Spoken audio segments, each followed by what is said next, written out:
Bom dia a todos. É com muita alegria que a gente está aqui nessa instituição que nos recebeu com carinho. Agradeço a Iraci e toda essa equipe para a gente poder trazer para Barra da Tijuca o Encontro de Comunicação Social Espírita do Estado do Rio de Janeiro. Um bom dia para todos e que nós possamos, durante a manhã, possamos refletir bastante sobre o papel do divulgador, do comunicador da doutrina espírita. Eu trouxe aqui um texto muito pequeno, um parágrafo, né, dos princípios básicos da comunicação social espírita para a gente poder refletir durante todo o evento. Toda ação de comunicação social espírita, ela deve caracterizar-se pelo propósito prioritário de promover a doutrina espírita, sua mensagem, seus princípios e seus benefícios, sem a preocupação de destaque para a pessoa que a promove. Fiquem com Deus e um bom trabalho para todos nós. Bom, nós começamos passando como será, né, o trabalho desenvolvido nesta manhã, que nós teremos 2 blocos de trabalho. O primeiro bloco serão divididos em 3 partes e, para isso, nós convidamos para fazer cada tempo uma palestra, né, dos nossos 3 convidados, e no segundo bloco, onde teremos uma mesa redonda e estaremos debatendo aqui tudo que foi passado em cada um dos setores específicos, cada um vem falando de uma área, e nós podemos responder as perguntas. Os internautas, de todo mundo que está nos acompanhando, também pode enviar as suas perguntas pela internet. Aí a gente vai poder contribuir um pouquinho mais com isso. E para dar início ao nosso primeiro bloco, nós convidamos para fazer a abertura ninguém mais experiente, cheio aí de muita competência, muita história para contar para a gente, o presidente da Rádio Rio de Janeiro, o escritor de vários livros, o nosso amigo Gerson Simões Monteiro.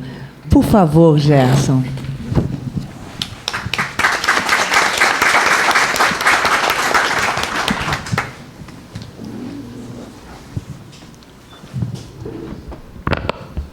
Em primeiro lugar, nós queremos dizer da nossa alegria, porque quando o presidente da União das Sociedades Espíritas do Estado do Rio de Janeiro, o ZEERJ, hoje CEERJ, Conselho Espírita do Estado do Rio de Janeiro, nós tivemos o prazer de, naquela oportunidade, promover o primeiro encontro de comunicação social espírita, porque, de fato, o momento exigia que a UZEERJ, naquele momento, pudesse, de fato, entrar nesse campo, e nós tivemos a felicidade de patrocinar o primeiro, o segundo.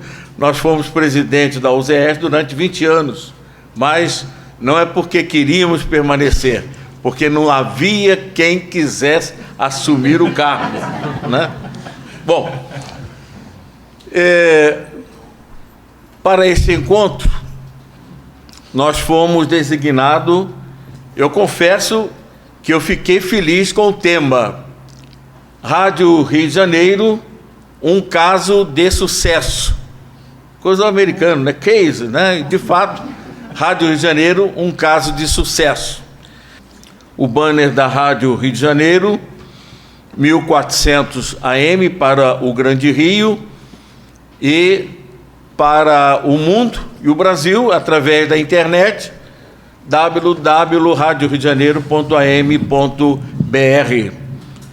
Estávamos até conversando com os companheiros, com a Iraci, o Rossandro, etc., de que nós ingressamos na diretoria da Rádio Rio de Janeiro como presidente de 2003 a 2009. Entrei em abril de 2003, em maio de 2003 nós colocamos a Rádio Rio de Janeiro na internet. Portanto, foi uma vitória muito grande, e depois até falaremos sobre o futuro do rádio AM através da internet. Bem, aí está o nosso tema, o tema central desse encontro, o nosso subtema, Rádio Rio de Janeiro, um caso de sucesso. Nós iniciaríamos a nossa fala com a opinião de Allan Kardec em obras póstumas, chamado Projeto 1868. O nosso querido Allan Kardec, ele fala que 2 elementos hão de concorrer para o progresso do espiritismo: o estabelecimento teórico da doutrina espírita e os meios de a popularizar. Com relação ao aspecto teórico da doutrina espírita, ele mesmo fala de que deveria, vamos dizer assim, trabalhar no sentido de detalhar de tal maneira que não houvesse nenhuma dúvida, nenhuma discussão em torno das bases fundamentais. Até em A Gênese, no último capítulo, Sinais dos Tempos, ele fala que a doutrina espírita tem por base os princípios fundamentais, que são 4: a existência de Deus, a imortalidade da alma, a evolução do espírito pela reencarnação e a comunicabilidade com os espíritos. E diz ele que esses princípios fundamentais serão aceitos por toda a gente. Portanto, é uma questão de nós continuarmos trabalhando nesse sentido, sem falar de que o espiritismo seria a única religião. Ele mostra que através desses princípios fundamentais, e que o próprio Leon Denis deixou bem claro também, de que o espiritismo não seria a religião do futuro, mas o futuro das religiões. Ele captou de Kardec que esses princípios fundamentais seriam aceitos por todos, sem dificuldade, e nesse caso, a doutrina espírita, teoricamente, foi muito bem, vamos dizer assim, alicerçada, codificada devidamente nas obras que nós conhecemos. Bom, mas diz ele assim, são 2 elementos. A base teórica, ele conseguiu fazer. A segunda, que é exatamente, que é onde concorrer, seria a popularização do espiritismo, ou seja, a sua divulgação. Isso que realmente, hoje nós estamos aqui para falar sobre essa questão. Popularizar. Ele não falou no sentido de vulgarizar. Popularizar, sentido de tornar popular para o povo todo. Bem, nesse primeiro slide, nós estamos deixando bem claro, nós estamos fazendo algumas considerações preliminares sobre o rádio. E nós sabemos que, de fato, em termos de divulgação do espiritismo, o livro, jornais, revistas, alcançou um nível considerável. E aqui fica o meu depoimento e minha homenagem à editora Federação Espírita Brasileira, que, se não fosse ela, não fossem seus diretores que colocaram seus recursos próprios para que aquela gráfica pudesse iniciar e realmente produzir livros em quantidade, hoje nós não teríamos esse espiritismo que nós conhecemos em todo o Brasil.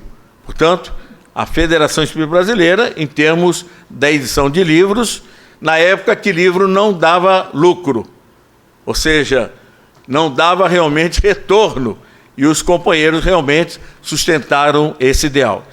Tudo isso porque nós conhecemos a trajetória no campo da divulgação do livro em termos de Brasil. Então, o que nós estamos colocando ali inicialmente é que, na base, com relação a livro, revistas, etc., nós conseguimos, de fato, dar um certo índice de satisfação ao movimento espírita. Claro que ainda é preciso fazer, mas com relação ao rádio, não.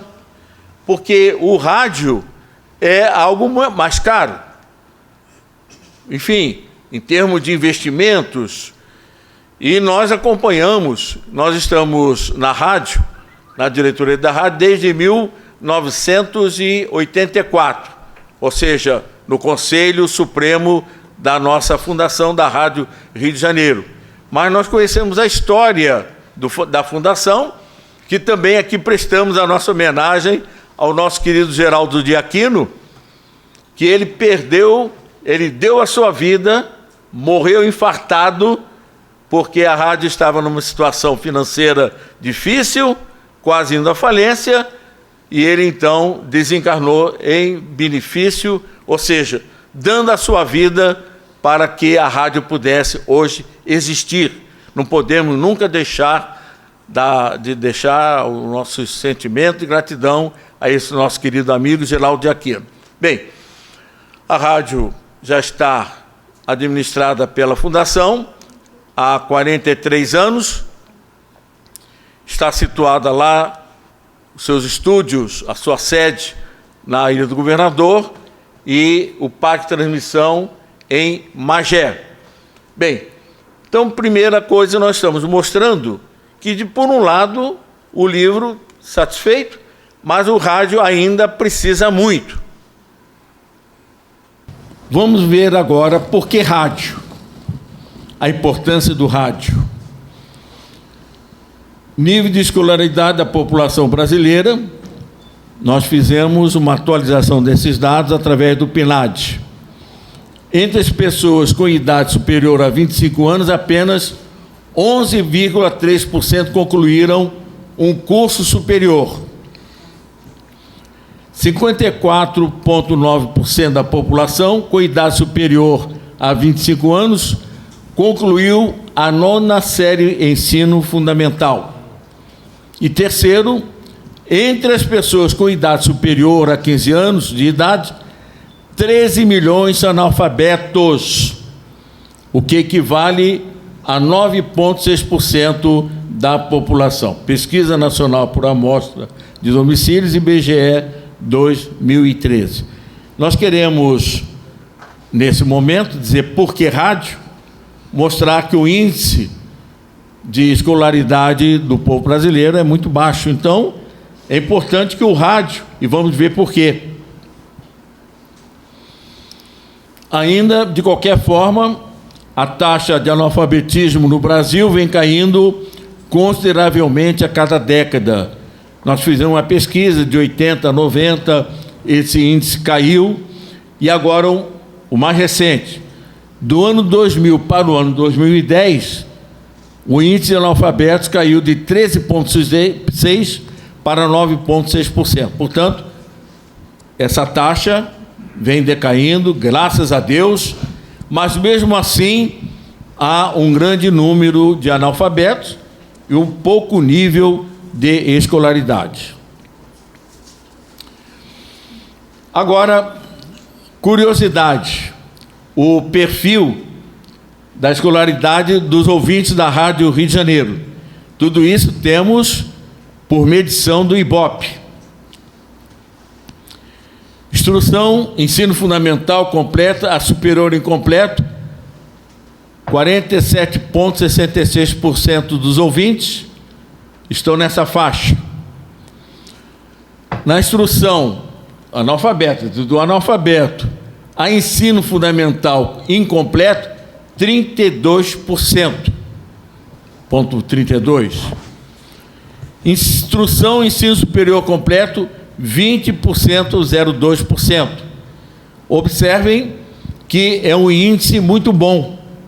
Até conversarmos sobre isso, que o nível de escolaridade do espírita está muito acima das outras religiões. E até, por incrível que pareça, em termos de renda. Falávamos sobre isso, não é isso, nosso Sandro? Eu me lembro que no jornal O Dia, quando saiu essa pesquisa de que nós estaríamos com uma renda em torno de 750, mais ou menos, a média, etc., que realmente era, de todas as religiões, era a faixa maior, a taxa maior. Um companheiro, nossos irmãos evangélicos, um pastor, escreveu uma carta para o Dia, dizendo que aquilo não era possível, porque geralmente vem para cá que aqui que está maior, mas a classe, a renda maior realmente em termos religiosos, de religiões, seria dos espíritas. Então, de fato, 20% ouvem a Rádio Rio de Janeiro. Agora, quando nós consideramos os textos dos livros espíritas, nós temos que entender que, de fato, é ainda não acessível a todos. A literatura espírita realmente não é acessível a todos. Mas interessante que na Revista Espírita nós fizemos uma pesquisa. Allan Kardec publicou a carta de um pastor de ovelhas do interior de Tours, lá na França. Uma cidade boa, mas ele era do interior. E ele manda uma carta agradecendo, etc. Amigos, é que nós não vamos perder tempo, aliás, o tempo nosso aqui é pouco. Não deixe de ler essa carta do pastor da cidade de Tours, a Kardec, mostrando como é doce ser espírita, falando que, de fato, o espiritismo abriu as portas do seu entendimento, etc., que era a única coisa que o fazia feliz na Terra. Enfim, então, uma pessoa simples, tanto que Kardec pede licença para fazer uma correção do francês, no caso, né, da língua francesa, para poder publicar. Bem, então, de fato, nós colocamos aqui a televisão e rádio. A televisão, de fato, é um veículo que chega, né, com maior facilidade aos ouvintes, não só pela visão, mas também pela audição, e o rádio também.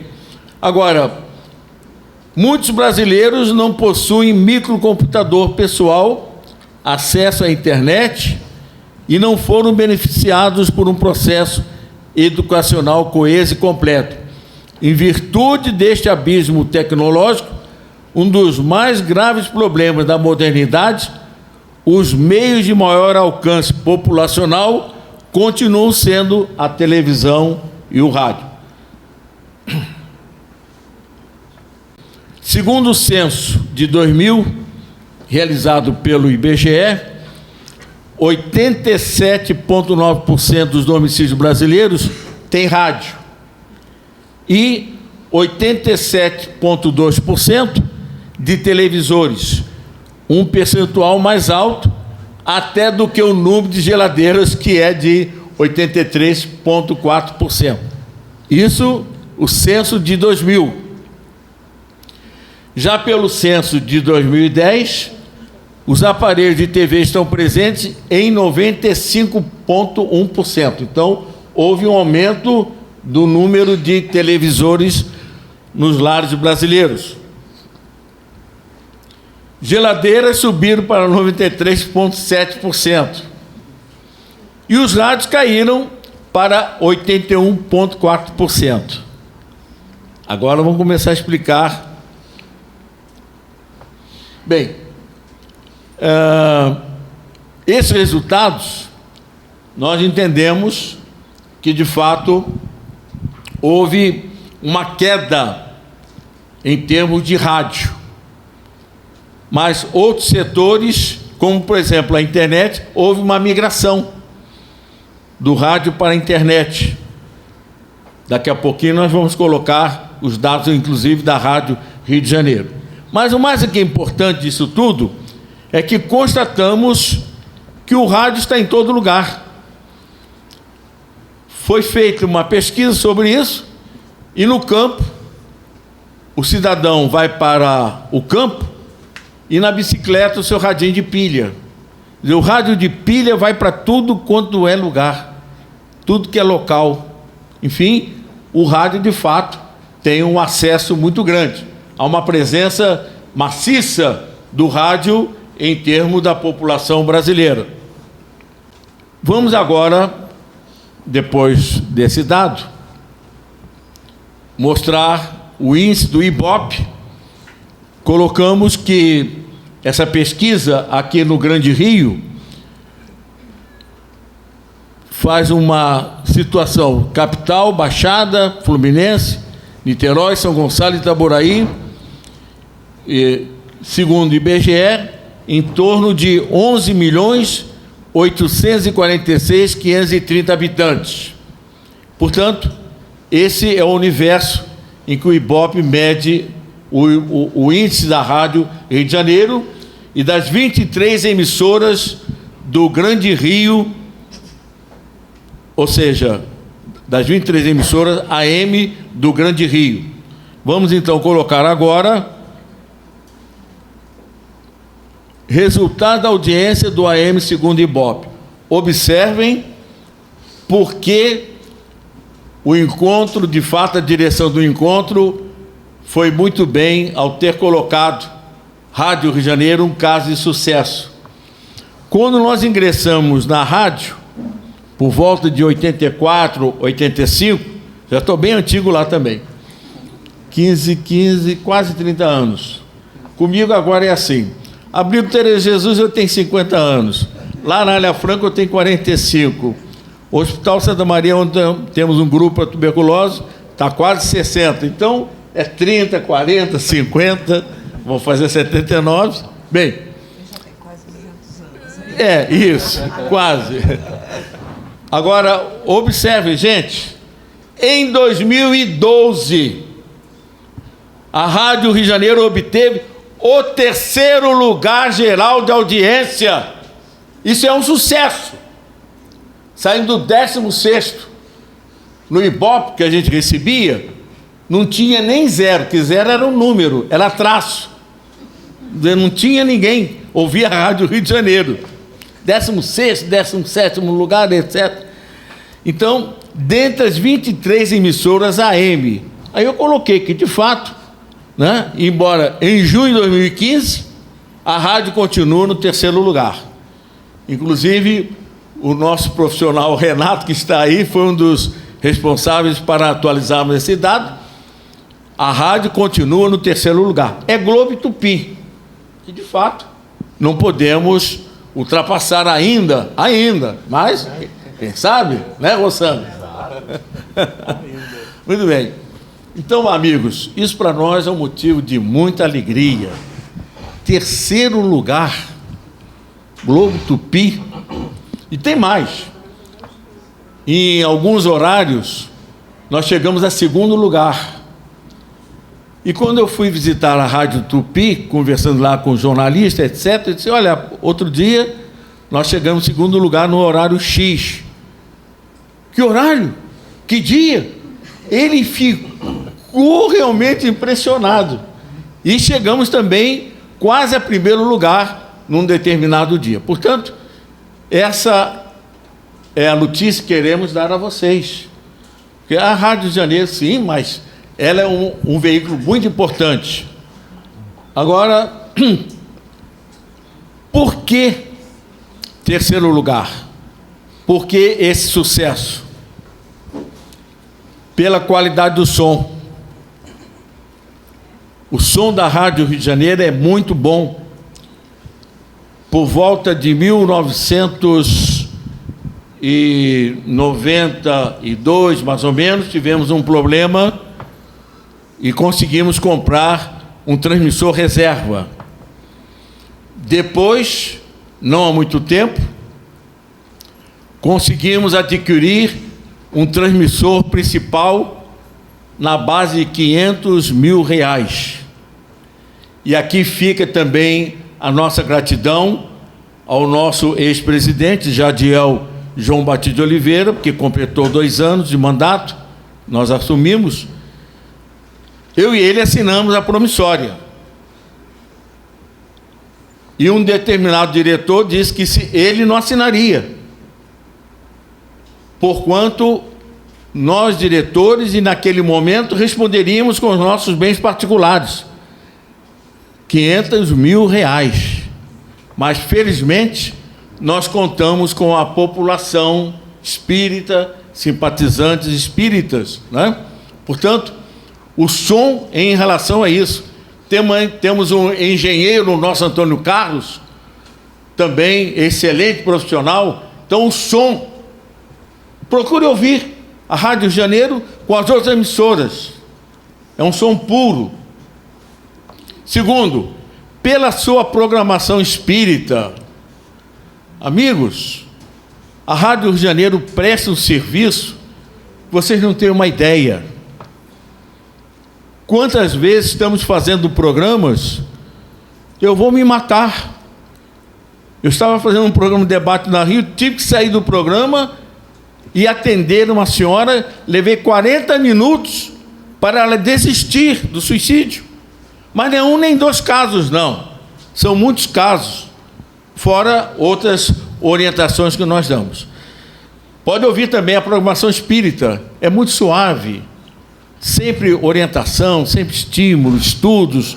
Temos aí o programa do nosso Seja Barra, né? Plenitude, a nossa Iraci Campos, Plenitude, os dias do horário, segunda-feiras.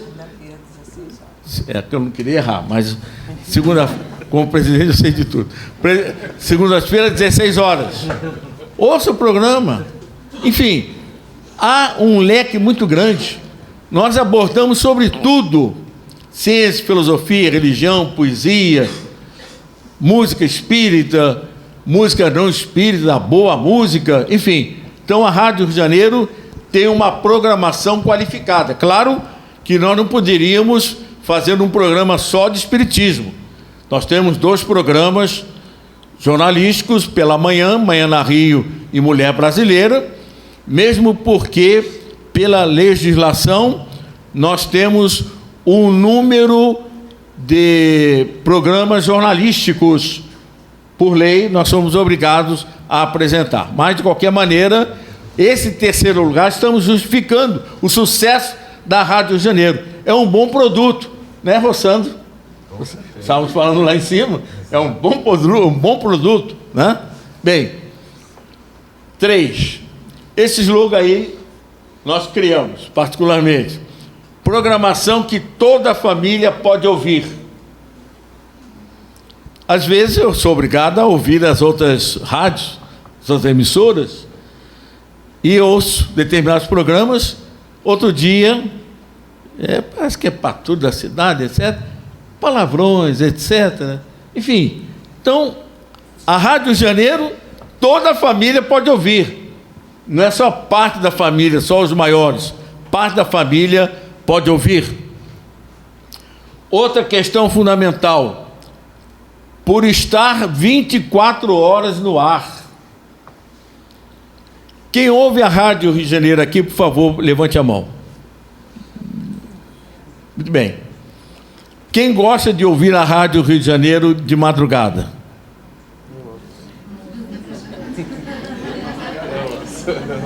Sim, muito bem. Dizem até, eu fico sem sono e ouço a Rádio Rio de Janeiro. A rádio não é sonífero. Mas faz parte, né? Porque geralmente durante o dia você não pode ouvir, você vai de noite, liga o programa, a Rádio Rio de Janeiro. Então, esse é o fator importante do sucesso, estar 24 horas no ar. Bom, aqui nós estamos querendo mostrar que, de fato, a Rádio Rio de Janeiro está caminhando bem para o campo da internet. Colocamos a rádio em maio de 2003 pela internet. E em junho houve um congresso da ABERT em Brasília. E nós enviamos, eu era o presidente, mandei o vice-presidente e o diretor administrativo comparecerem. E o presidente da ABERT, em 2003, o futuro das AM está na internet. Aí os dois se entreolharam. O presidente então está certo, né? Porque nós tínhamos colocado em maio de 2003 a rádio. Pois bem, então é a internet futuro da Rádio Rio de Janeiro. E aí eu fiz uma pesquisa também, eu gosto muito disso, né? Mania de economista e tal. Total do homicídio com computador subiu de 46,4% para 49,5% de 2012 para 2013, em apenas um ano. Total de domicílio no país, 57 milhões. É para saberem qual é o universo dos domicílios brasileiros, pelo PNAD. Agora, dos 32,2 milhões de domicílios brasileiros, com o computador em 2013, 28% já tinham acesso à internet. Então, nós queremos chamar a atenção que esse é o caminho. A rádio se modernizar nesse sentido. A proporção de internautas cresceu de 49,2% em 2012 para 50,1% no ano seguinte. Observem uma tendência crescente. A pesquisa do IBGE indica que em 2001, 12,6% das unidades residenciais tinham esses aparelhos e em 2013 esse percentual evoluiu para quase metade dos domicílios. Já as moradias com computador ligado à internet aumentaram de 8,5% para 43,7% na mesma comparação. Bem, aí está a audiência do site da Rádio Rio de Janeiro. Da mesma maneira que nós temos o índice, o Ibope, para medir a audiência do rádio, nós também temos o índice, no caso, para a medição da internet. Em 2012, nós registramos um crescimento de 27% em número de visitas na comparação com o ano de 2012. Há sempre um trabalho de acompanhamento. Cerca de 73.834 visitantes. Em maio de 2015, apurei isso no momento que eu estava montando esse material à disposição. Maio de 2015, já estamos com 83.056 visitantes. É evidente que há elevações a picos. Nós já chegamos a 90 mil. Aí desce, mas maio de 2015, o índice era de 83.056. Em relação a 2011, crescimento de 11,3%. Bom, conclusão.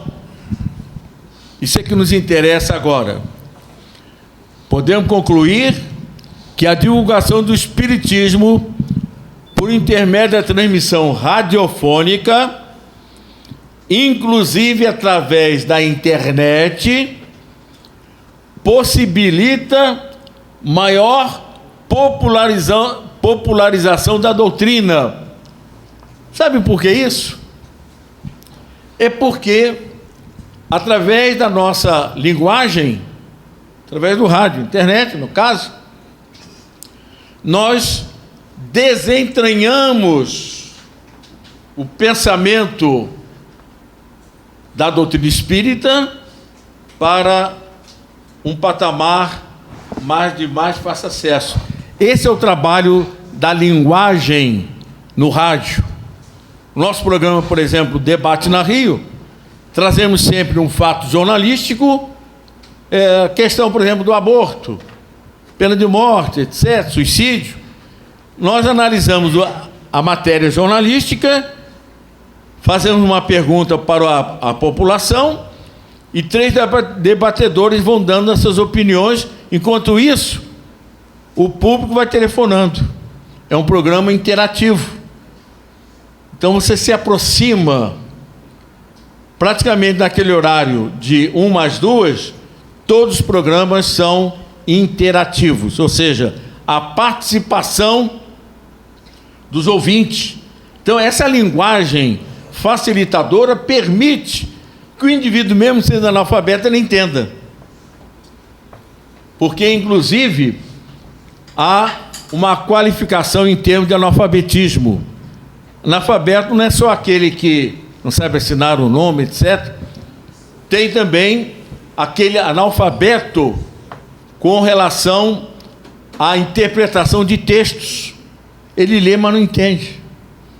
E o rádio, essa é a vantagem do rádio.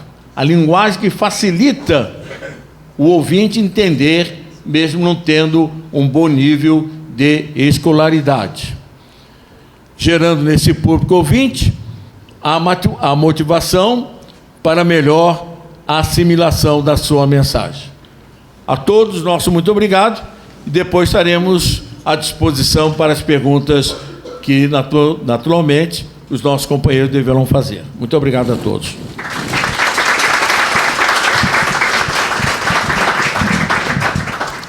Obrigada, Gerson. Realmente ele traz um panorama aqui fantástico para a gente poder compreender, né, qual o significado da Rádio Rio de Janeiro em todo esse meio. Ele, como presidente da rádio, a gente sabe que tem uma contribuição enorme, porque já está em duas épocas bem diferentes na presidência da rádio e trazendo aí uma consciência maior da necessidade da divulgação da doutrina cada vez maior, né? Nós convidamos agora o Marcelo Uchoa, que é expositor espírita, assessor na área de comunicação social espírita do CEERJ, que é o Conselho Espírita do Estado do Rio de Janeiro, voluntário da FEB TV e da Mansão do Caminho, para expor agora sobre o seu tema e nos trazer aqui uma amplitude no conhecimento da área de comunicação. Por favor.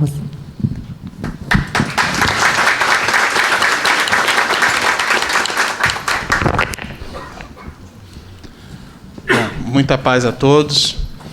A gente queria começar a introdução do nosso trabalho agradecendo a oportunidade que essa casa nos ofereceu para que trouxéssemos informações e reflexões a respeito da comunicação social espírita, sobretudo numa instituição que tem por mentora a nossa veneranda Joana de Ângeles, e por patrono Divaldo Pereira Franco, que, sem nenhuma dúvida, representa para nós o norte verdadeiro no processo de comunicação no planeta.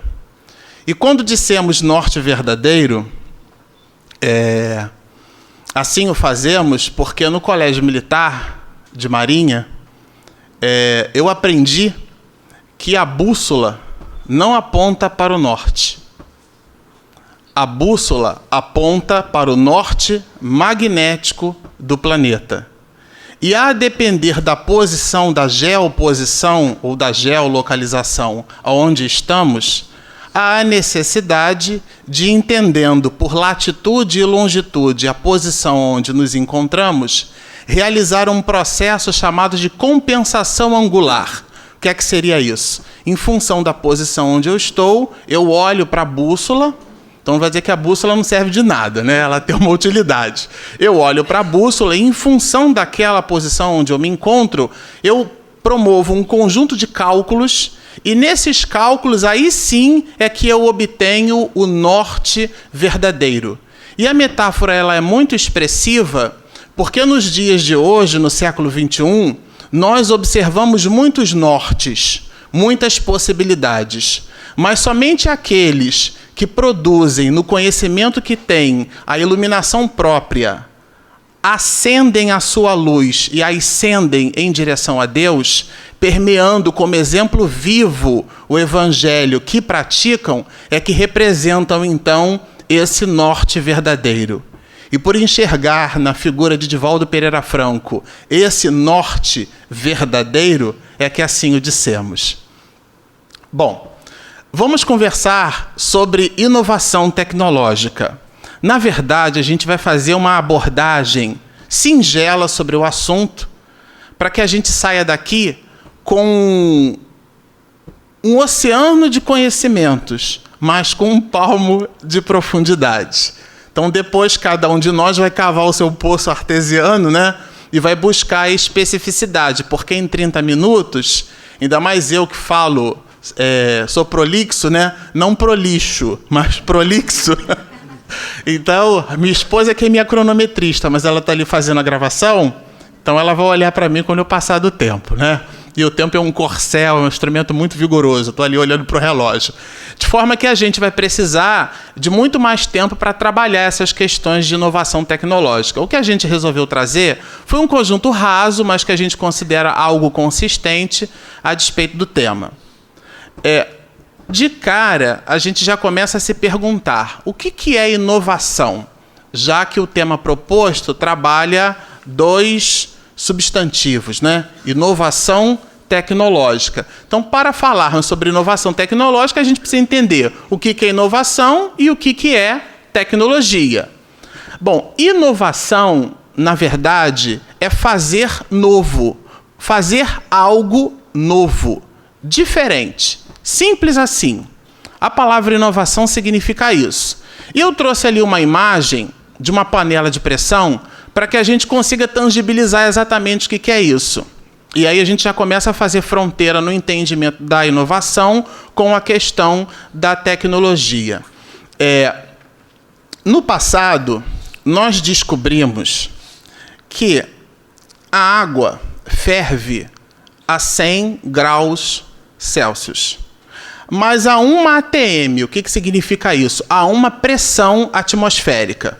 Se nós formos capazes de colocar, por exemplo, uma quantidade finita de água num tubo, numa seringa, e pressionarmos aquela seringa com uma força muito grande, a pressão interna será tal que a água vai modificar a sua temperatura de ignição, significando dizer que ela passa a não ferver mais a 100 graus Celsius. E se eu pressionar, premer muito, bastante, ao ponto dessa pressão for enorme, por isso que os professores de física dizem assim, né? Em condições normais de temperatura e pressão.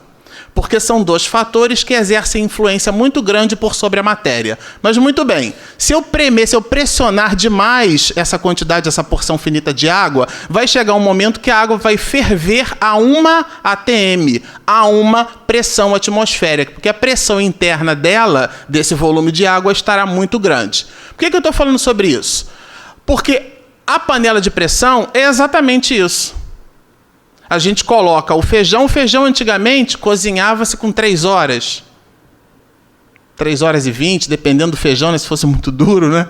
Levava um pouco mais de tempo, às vezes um pouco menos, 2 horas e meia, whatever. Bom, o que a gente faz hoje? A gente coloca o feijão na panela e o que acontece é que a água começa a mudar de estado. Mas ela não consegue, atingindo o seu estado gasoso, sair da panela, porque existe um êmbolo, uma válvula, que mantém aquela água, agora em outro estado, ali dentro. A válvula ela é feita dentro de uma engenharia mecânica o suficiente para reter o vapor e também o suficiente para promover a sua saída, porque senão aquilo vira uma bomba, certo? Bom, quando essa panela atinge uma pressão muito grande, ela então, pelo mesmo princípio que a gente colocou da seringa, ela diminui a temperatura de ignição. Bom, então, usar panela de pressão para cozinhar feijão é usar tecnologia. E inovamos porque fazemos algo novo, diferente. Mas a palavra tecnologia, que já é o próximo slide nosso, a palavra tecnologia, ela está muito, advérbio de intensidade, muito direcionada a método, a forma, e não a apetrechos que eu coloco na tomada. E esse conceito ele é muito importante, porque hoje, no movimento espírita, de um modo geral, a gente observa aulas de evangelização, onde o evangelizador diz assim, a gente pode colocar um filme para os jovens? Vamos colocar um filme? Tá, mas qual que é o tema proposto? Qual que é o objetivo? Sobre o que nós vamos conversar? Porque o como vem depois. O que é fundamental. É o fundamento. Aliás, a palavra fundamental, de fundamento básico, às vezes a gente escorrega um pouquinho nessas questões. O fundamento, quando a gente diz que alguma coisa é básico, porque é a base, e a base é o alicerce, portanto, o fundamento. Quando o nosso fundamento, a nossa base, ela é rasa, o nosso alicerce não é consistente, então o que acontece as mais das vezes é que a gente quer se apropriar de conceitos mais profundos, mas aquele conceito ele precisa repousar por sobre um alicerce sólido. Como o nosso alicerce não é sólido, esse conceito novo que a gente almeja também não consegue dinamizar muito bem dentro de nós. E isso é muito comum a gente observar dentro da evangelização. Um teatro de fantoche é um recurso multimídia. Porque um recurso multimídia é um recurso com mais de uma mídia, mais de um meio. E, às vezes, ele é muito melhor aproveitado do que um filme. Colocar os jovens para que eles trabalhem, mas a gente se preocupa com coisas espetadas na tomada e chama isso de tecnologia, mas não é. Porque a tecnologia, como a gente pode observar ali, olha, teoria geral é o estudo sistematizado sobre técnicas, processos e métodos. O Gerson colocou aqui no início que um dos fatores de sucesso da Rádio Rio de Janeiro é a qualidade com que o áudio é permeado pelo espectro AM. Essa qualidade, ela pressupõe técnica, sim. Tecnologia, sim. Mas é um método. Não é um aparelho que eu compro. No colégio militar, com 17 anos, eu escutei o almirante dizer assim para o corpo de alunos: de nada adianta a Marinha comprar equipamentos altamente sofisticados se o ser humano, se o pessoal que ali o opera não está capacitado. Hoje, no século XXI, o ser humano é a chave da tecnologia. Porque inovação, fazer novo, fazer diferente, não vem de máquina. Vem de gente.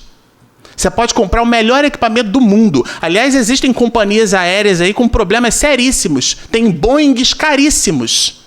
Estão indo à falência. Então não é a tecnologia, não é o equipamento que você compra, é o ser humano. Então o ser humano hoje, as empresas hoje perceberam que o grande patrimônio das criaturas são as criaturas. Somos nós, seres humanos. O patrimônio intelectual de uma organização séria são pessoas, não são coisas. Porque de que adianta nós comprarmos coisas se não soubermos operar? Porque são processos. Vou dar um exemplo. Vamos imaginar lavar louça. Aliás, eu acho que eu coloquei uma pessoa lavando louça ali. Vamos imaginar uma dona de casa lavando louça. Como é que a gente faz na hora que lava a louça? Eu aprendi assim com a minha avó, né? Você primeiro, já que você vai iniciar a lavar a louça, você olha assim para a louça e os copos. Você começa lavando eles primeiro, porque a esponja já não está embebida ainda em gordura, muita gordura. Depois você precisa lavar a esponja para continuar lavando. Mas no início, já que você começou o processo de lavar a louça, então você dá preferência por esses objetos. Isso é uma técnica. Agora, eu posso ter na hora de lavar a louça 2 cubas, uma com água quente, outra com água fria. De nada isso vai adiantar muito se eu não tiver técnica para lavar louça. Portanto, a água quente é um recurso, mas ela não é um recurso fundamental. Vou usar uma palavra de condição sine qua non, sem a qual não. O que é importante no uso da tecnologia, portanto, é a técnica. E só se há técnica quando se tem disciplina. Porque é o impositivo das circunstâncias. Para eu manipular esse equipamento, existe uma regra. É aquele manual que ninguém lê, que a gente compra e já sai abrindo tudo, né? A gente tem um trabalho enorme para poder produzir o manual, mas ninguém lê o manual. Porque quer usar o equipamento, mas não usa da melhor forma. A melhor forma como aquele equipamento foi projetado. O manual é para isso. Depois você escolhe, entendendo como ele funciona, adaptar à sua maneira, o seu modus operandi, mas o manual está ali para isso. E a gente já, como os equipamentos hoje, eles são construídos de forma algo intuitiva, então a gente dispensa o manual e vai pela intuitividade, pelo processo empírico, mas é uma casca de banana. Então a gente precisa da disciplina do uso. A palavra disciplina tem tudo a ver com tecnologia. Portanto, tecnologia não é um equipamento sofisticado. Não é. Quando o telescópio foi foi inventado, a primeira utilização do telescópio foi para distrair a realeza. Olha que interessante, eu consigo colocar 2 lentes alinhadas, os objetos ficam grandes, né? Mas foi Galileu Galilei que percebeu que aquilo ali podia ser um instrumento de astronomia. Ele, inclusive, é confundido como um dos inventores do telescópio, né? Mas, na verdade, não foi. Ele foi a pessoa que deu dignidade ao instrumento. A verdade é essa. Ele deu dignidade ao telescópio. Na semana passada e retrasada, o pessoal do trabalho começou a discutir qual que era o melhor tablet. Se era o tablet da Samsung ou se era o tablet da Apple. E eles ficaram discorrendo, e eu sou uma espécie de Apple fã, né? Gosto de coisas da Apple. E eles estavam conversando sobre isso, sobre essas questões do tablet, qual que era o melhor, o maior, e, enfim, o que apresentava melhores recursos. E aí eu evoquei essa questão do telescópio e disse o seguinte, olha, eu gosto de comparar o tablet a um telescópio. Só que alguns usam o tablet como um instrumento de distração e outros, assim como Galileu Galilei, usou para a ciência. Aliás, Galileu Galilei é considerado o pai da ciência moderna porque antes dele, bastava que alguém com uma pseudo-autoridade dissesse uma pseudo-verdade, aquilo era encarado como verdade. Mas ele não. Ele começou a nos dizer que aquilo precisava ser provado cientificamente. O que é provar cientificamente? É um conjunto de experiências que eu posso reproduzir e transformar essas experiências no modelo, que pode ser um modelo matemático, daí a matemática ali ao lado da física, que pela etimologia da palavra significa estudo dos fenômenos da natureza, eu provo, construo um sistema matemático e eu consigo reproduzir em qualquer parte do planeta. Então eu preciso de disciplina. O instrumento em si mesmo não diz muita coisa. Agora a utilização. Hoje a gente vive a era do WhatsApp. O WhatsApp trafega no planeta hoje mais mensagens do que em um dia do que todo o volume no Brasil, do que todo o volume de SMS do planeta. E mais de 70% desse volume é inócuo, é para bobagem, é para vídeo, de gracejo. E existem cascas de banana no vídeo. Ali está embutido o preconceito, ali está embutida a apologia a questões que não vão ao encontro, mas de encontro ao princípio religioso que a gente esposa e abraça, mas a gente ri, acha graça. Na Mansão do Caminho, em 2014, Divaldo foi bem claro para nós, numa conversa, assim, num lanche fraterno, são os cochilos, são as distrações do mundo moderno. Não há nada contra os instrumentos. O instrumento, assim como Joana de Ângeles coloca no livro Amor, Imbatível Amor, né? Fazendo uma analogia sobre o poder, ela diz que o poder é neutro.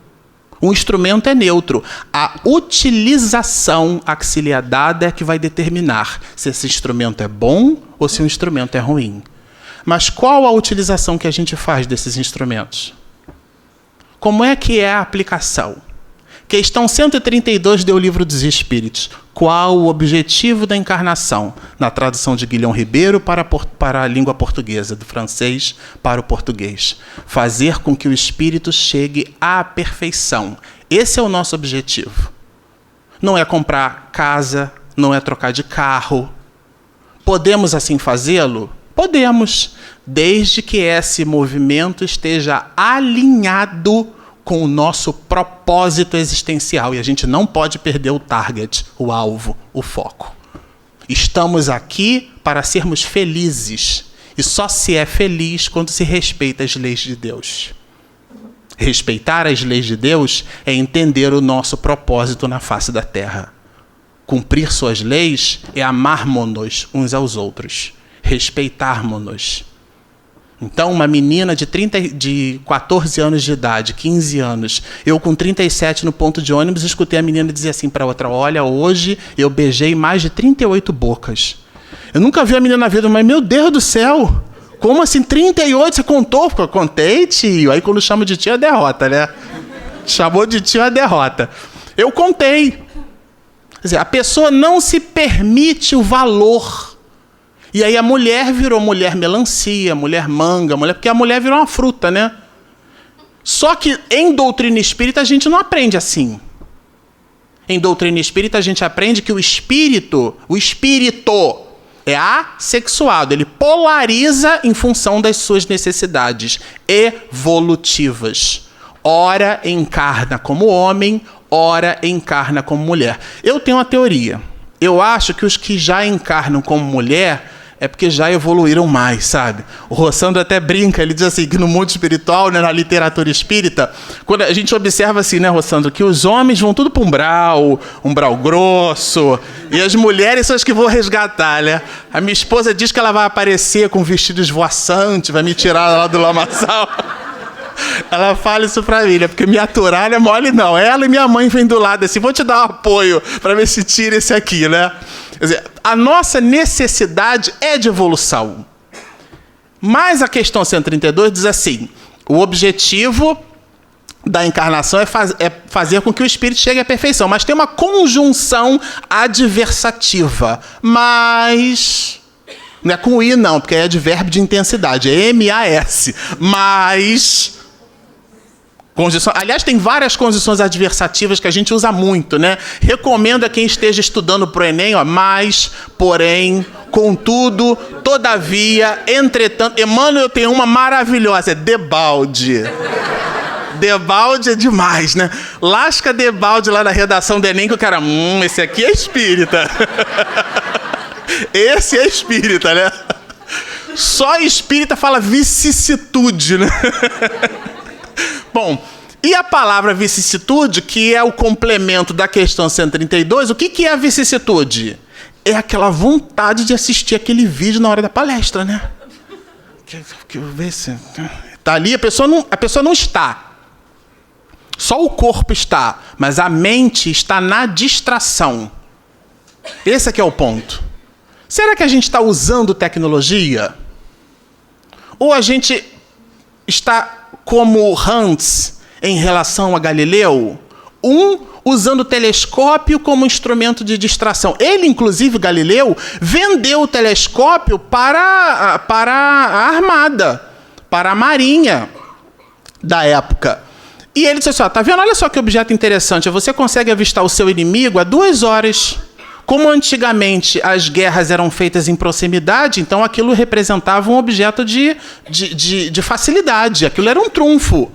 E a Marinha, então, passou a financiar Galileu. Galileu, com salário vitalício, ele era um professor universitário, mas ele usava aquela grana para bancar outros experimentos dele.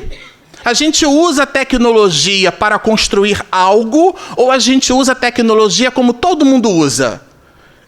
Recado de Joana de Ângeles, evite o comportamento da massa. A gente estava conversando no carro, né? Feriadão. Todo mundo resolve ir para a região dos lagos. Aí pega 4 horas de engarrafamento. Porque faz todo mundo a mesma coisa? Evitar o comportamento é ser inteligente. Acabamos de ouvir um depoimento aqui, Magneu Gerson, a primeira vez que ele me viu, eu tinha 7 anos de idade, né? Graças a Deus eu sou cercado assim de bons espíritos. Porque a gente... E ali a gente... o Leão disse assim para mim, ó... esse é o cara... A gente brincava, né? Eu e o Leão, que é um pai espiritual para mim, o Gerson conhece ele lá de Santa Cruz. O Leão brincava e dizia assim, eu sou bom, mas você é o melhor. Apontava para mim quando eu era criança. Para a gente poder crescer, deslanchar. Usar o conhecimento que nós temos em favor de nós mesmos. Mas é difícil. Nessa mesma instituição, no Centro Espírita Luz e Caridade, em Santa Cruz, onde o Gerson me conheceu, eu evangelizei lá durante muitos anos. Comecei pregando, porque na minha época de evangelização, aliás, fala minha época, derrota total, né? Mas é minha época. Na minha época de evangelização, o que existia de mais audiovisual era a figura pintada, a tia, a evangelizadora pintava, e olha aqui o cachorrinho. Aí todo mundo na casa, né? Olhava. Quem foi que fez o cachorrinho? Foi Deus. Aí pintava a vaquinha. Quem foi? Aí a evangelizadora, que é a tia Dilce, uma psicopedagoga maravilhosa, 1,55 m, baixinha, eu 1,80 m, eu ficava ali só para passar o cartaz. Quem foi que fez o cachorrinho? Foi assim que eu comecei a evangelizar, né? E tinha uma criança em particular naquela aula de evangelização que o menino era terrível. Terrível. Ele esfregava fezes na parede. Ele xingava palavrões assim terríveis que deixava o presidente da casa, todo o corpo de evangelização altamente constrangido. Ele era uma criança com muita dificuldade. E num dia em particular, numa sopa que a Casa Espírita fazia, nós estávamos servindo-nos uns aos outros, porque daí a gente acabou aprendendo que não existe essa história de assistido, né? Que eu sou assistido.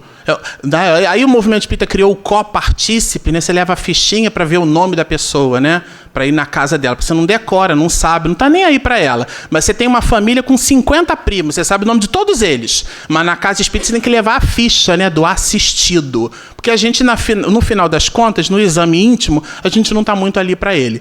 E eram assistidos, pessoas que faziam parte da evangelização da casa espírita.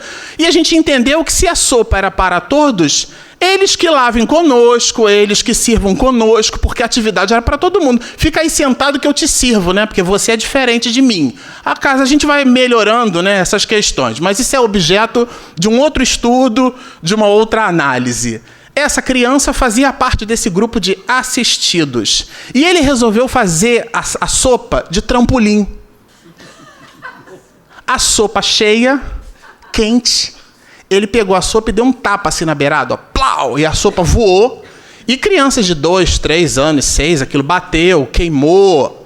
Aquilo me deixou altamente irritado. Vou usar uma palavra que o Divaldo usa bastante, agastado. Fiquei agastado.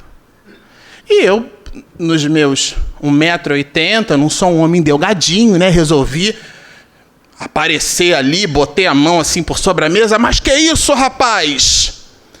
Sabe o que ele fez? Virou a mão assim e pá! No meu rosto. Sangue nordestino. A minha avó é pernambucana, a mamãe é cearense. Minha mãe é pernambucana, meu pai é cearense. Eu só sou carioca porque nasci no Rio. Sangue nordestino. O threshold, né? O voímetro fez assim, ó, plá! Colou, eu fiquei vermelho e eu me vi dando um murro no rosto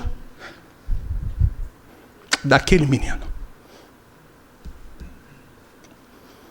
Na mesma hora, do jeito que eu estou olhando para vocês, apareceu uma pessoa do lado do garoto e disse assim, você não faça isso.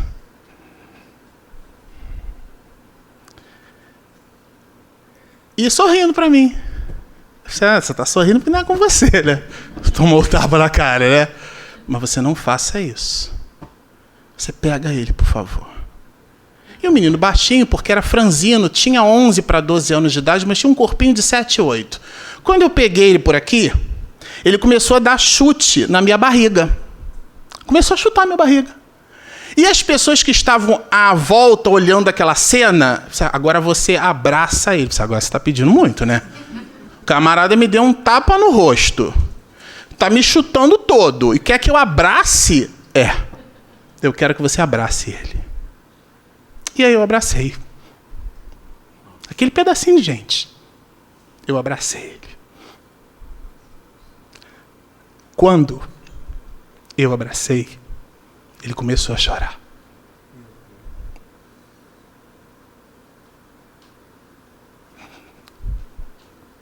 Botou a cabeça, aqui assim encaixada no meu ombro. Eu comecei a chorar também. Como eu estou fazendo agora. E ficamos ali, chorando os dois. Duas crianças espirituais. O mentor do menino, porque eu identifiquei mediunicamente que assim fora, olhou para mim e disse assim, muito obrigado. E a imagem dele se desfez. Depois eu tomei conhecimento de que aquele garoto aquele rapaz, porque eu fui visitá-lo. Ele dormia, a casa onde ele morava era um cômodo onde os pais faziam sexo ao lado dele, porque não existia separação. O banheiro eu não vou descrever. Quem estava observando a cena, que bonitinha lá o Showa, tomou um tapa na cara, tomou um monte de chute e abraçou o menino. Mas só eu e Deus sabemos o esforço que eu fiz para não dar um murro naquele rapaz. Agora vocês imaginem, evangelizadores, eu nasci em berço espírita. Mamãe fazia palestra comigo na barriga, depois comigo no colo, porque eu não tinha com quem deixar. Fazia palestra para ver se o negócio entrava, né? Porque o cara é complicado, vamos ver se assim bota o trem no trilho, né? Agora vocês imaginam uma pessoa dessa no currículo espiritual ter dado um murro numa criança.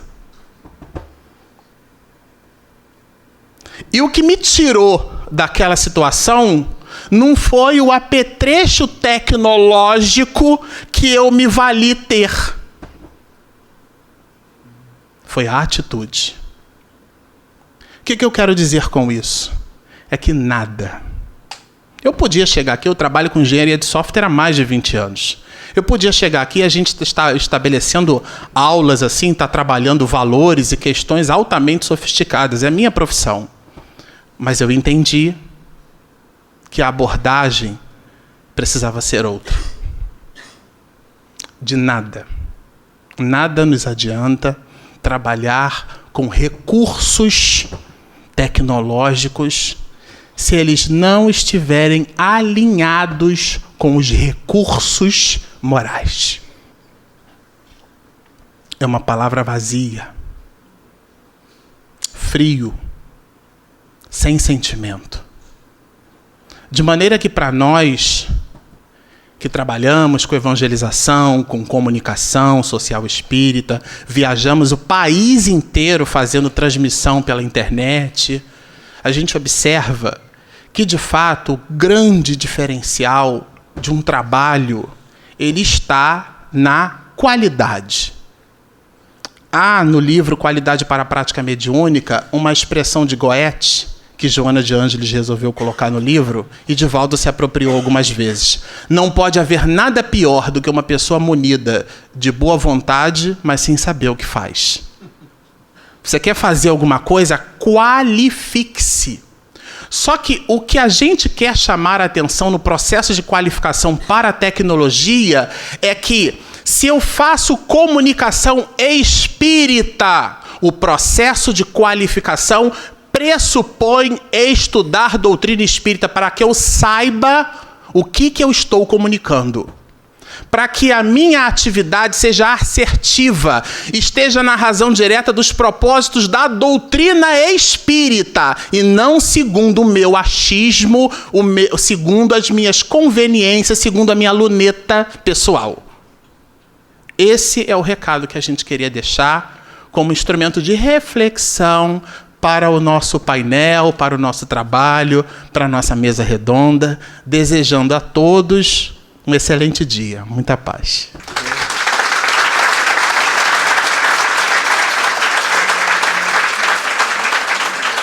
Obrigado, Marcelo. Foi realmente ótimo. E a experiência dele mexe com a emoção de todos nós, né? Com certeza, todos aqueles que estão na plateia, aqueles que estão assistindo pela FEB TV, pela TV Seja Barra, enfim, todos aqueles que estão participando desse trabalho ficaram com o coração balançado nesse momento, né? Pois é. Quantas experiências nós aprendemos e podemos transmitir através dessa inovação da tecnologia. Porque, com certeza, todos esses que à distância se emocionaram nesse momento não teriam essa oportunidade se não fosse esse avanço da tecnologia, não é? Então, é isso aí. Agora nós convidamos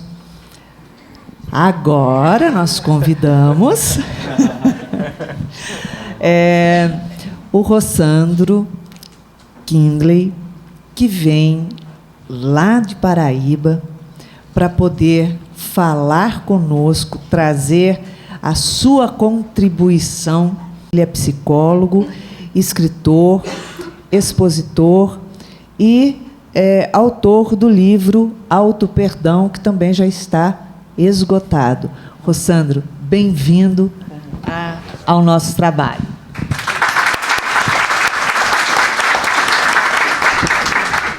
Boa tarde a todos.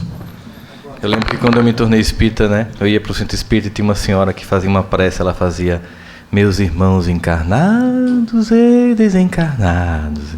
E meu irmão era muito brincalhão e fazia, quando ela fazia meus irmãos encarnados, ele fazia e azuis, por causa dos cordões. Azul encarnado, e hoje em dia a gente faz meus irmãos encarnados, encarnados e internautas. É a terceira categoria que a gente tem hoje nos centros. Na verdade, para mim é um privilégio estar aqui hoje. Queria agradecer a seu convite, né? Primeiro porque eu estou aprendendo, porque na verdade eu falei, o que é que eu vou fazer? Eu sou só expositor, não lido com tecnologias. Como é que eu posso contribuir para uma fala sobre a divulgação do espiritismo, os meios de divulgação do espiritismo? E eu comecei a ouvir, né, o que foi falado aqui por Gerson, pelo Marcelo, esse depoimento emocionante. Ele gosta de aprontar essas com a pessoa, né? E a gente fica imaginando a dimensão que essa mensagem pode tomar. E ele falando sobre tecnologia e a necessidade de aliar o bem, né, à tecnologia, é lembrar sempre as experiências humanas com o novo. Nós sabemos que nós ainda somos dotados de um certo primitivismo moral ainda muito grande, que faz com que os recursos que a gente alcançou no plano da tecnologia nos dê a sensação de civilização. E os espíritos já respondem ali ainda no século XVIII que a gente está no que a gente chama de pseudo-civilização. Mas é claro que com o iPhone na mão a gente já se sente um espírito de luz. Mas longe disso, embora a tecnologia seja muito vultuosa e o computador que mandou o homem à Lua tenha sido assim umas 100 vezes mais atrasado do que esse iPad, eu não mando ninguém aqui nem para Ipanema com isso aqui. Porque não basta você ter a tecnologia, tem que saber usar, e não basta saber usar, tem que ter uma finalidade benéfica na utilização da tecnologia. Observe como a gente faz. A gente domina o átomo, faz uma fissão atômica e joga uma bomba em Hiroshima e Nagasaki. É assim que a gente primeiro utiliza a tecnologia. E depois a gente vê, não, foi mal, né? Não foi legal fazer isso. Queimamos 300 mil pessoas em alguns segundos. Vamos mudar a utilização disso? E a gente começa a utilizar a radiação para iluminar cidades inteiras e, ao mesmo tempo, para bombardear tumores cancerígenos através da radioterapia. Então, a gente termina aprendendo com o processo de desenvolvimento. Eu tenho um amigo pessoal que ele é uma espécie de professor Pardal. Vocês lembram do professor Pardal que fazia invenções? Eu sou da época do MacGyver. Vocês lembram que ele, com um fósforo e tal, ele fazia mais do que Osama Bin Laden faz.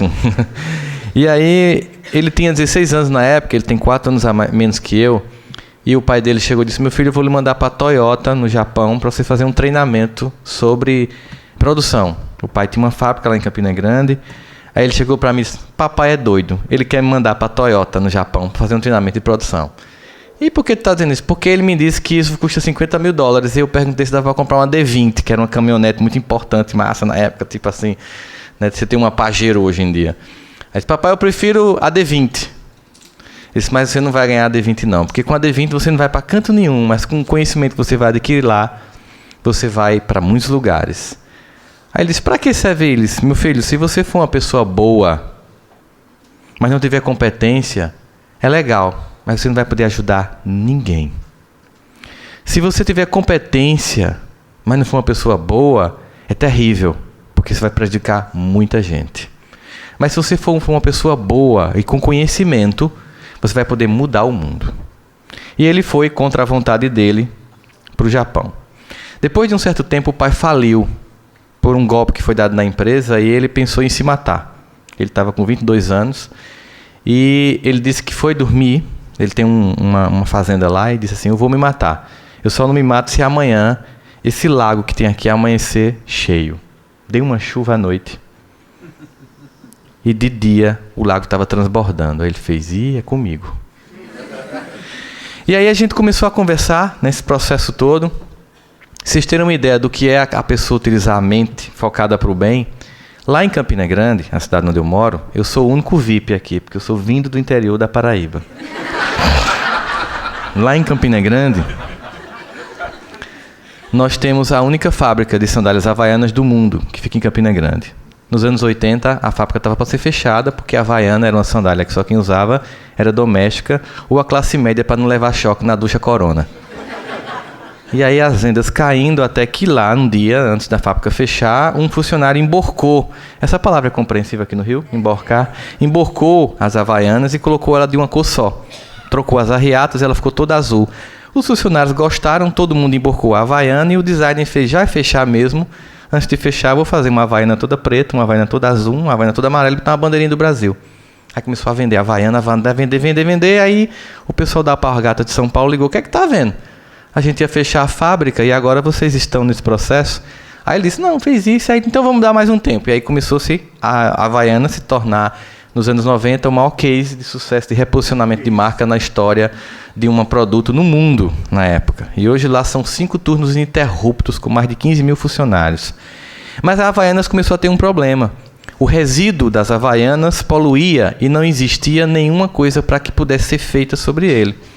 A Havaianas contratou algumas empresas da Coreia, do Japão e pagou mais de 50 milhões de dólares para produzir pesquisa como lidar com os resíduos de Havaianas. Um dia eu estava com esse meu amigo lá na minha casa. Ele estava assim, tive uma ideia. De quê? De reciclar a Havaiana. Eu disse, para que tu quer reciclar a Havaiana? Peraí. Ele começou a desenhar, gente. Ele desenhou uma máquina. Mandou para São Paulo. Produziram a máquina. E ele recicla a Havaiana para fazer isolamento acústico em construção civil. Que é uma lei do Brasil. Você não pode ouvir o que o apartamento de cima respira mais. Você pode processar a construtora se você escutar o barulho lá em cima. E ele gastou, eu acho que, 300 mil reais. Aí quando chegou o projeto em São Paulo, o cara ficou irritado. Quer dizer que eu gasto 50 milhões de dólares para os asiáticos conseguir uma solução e tu, matuto, vai e consegue uma solução. Ele disse, o problema é que o senhor é que é o matuto. Eu disse, por quê? Porque só um matuto acha que o conhecimento só vem lá de fora. Só um matuto acha que só quem pensa são as outras pessoas. Nós fazemos parte de um grupo que temos uma pérola. Doutrina espírita. No mundo caótico, perdido em valores, sem bússola, sem roteiro, em desespero gritante. Nós temos algo do fantástico, que certamente modificou a nossa vida. E é injusto, é incompreensível e inadmissível que isso fique só para a gente. Nos clubinhos fechados de centros espíritas em todo o Brasil, com essa pérolazinha chamada doutrina espírita, com o mundo gritando por uma resposta sobre o caos que se estabelece, e a gente achando que tem que ter cuidado para não divulgar isso de forma...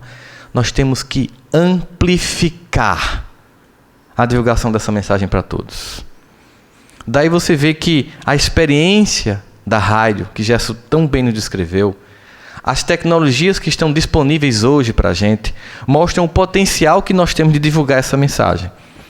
Hoje em dia, por causa do YouTube, na verdade, eu estava lá em Campina Grande e as pessoas começaram a me conhecer por causa do YouTube. Foi o que aconteceu, tanto profissionalmente, eu fiz uma palestra em Campina Grande, numa convenção das universidades federais. Essa palestra foi para o YouTube e depois disso começaram a me chamar no Brasil todo para fazer palestra em empresa. Eu descobri que é legal, dá uma grana boa, né? O pessoal paga. E aí começa a fazer essas coisas acontecer. Às vezes eu estou no aeroporto, aí uma pessoa faz, deixa eu tirar uma foto contigo? Aí eu faço, deve ser espírita, viu alguma palestra minha. Tá, tira aí. A pessoa faz, e quem é esse cara? Eu sou celebridade espírita, você não me conhece. A ideia de que você divulga uma mensagem não é por você. Porque o que as pessoas escutam na palestra não é o que eu produzi. O que é um palestrante se não um mero reprodutor de leitura? O que é que nós fazemos aqui a não ser ler um conteúdo e repassar? Grande coisa, grande mérito. Eu lembro de um amigo meu, que eu acho que vocês conhecem, um querido amigo chamado Décio Andoli Júnior. Uma vez um pessoal ligou para mim, Rossano, vai ter um evento aqui, mas a gente está com custo muito baixo, dá para você ficar no quarto com outro expositor? Eu digo, claro. Quem é? Décio. Eu digo, ih, rapaz, por quê? A gente não vai dormir. Porque a gente se gosta muito, se vê pouco, porque ele mora no Mato Grosso e na Paraíba, quando a gente se junta. Então eu cheguei, fiz a abertura do evento Médico Espírita na cidade, e Décio chegou de noite, meia-noite, quando ele entrou no quarto, a gente começou a conversar até às 7 da manhã. Fomos fazer a barba com o olho de zumbi para dar a palestra, né? E aí Décio disse que certa feita ele estava em Santos para fazer uma palestra, ele chegou no centro e estava lotado. E ele é baixinho, né? Desce tem 1,60 m e pouco, tal.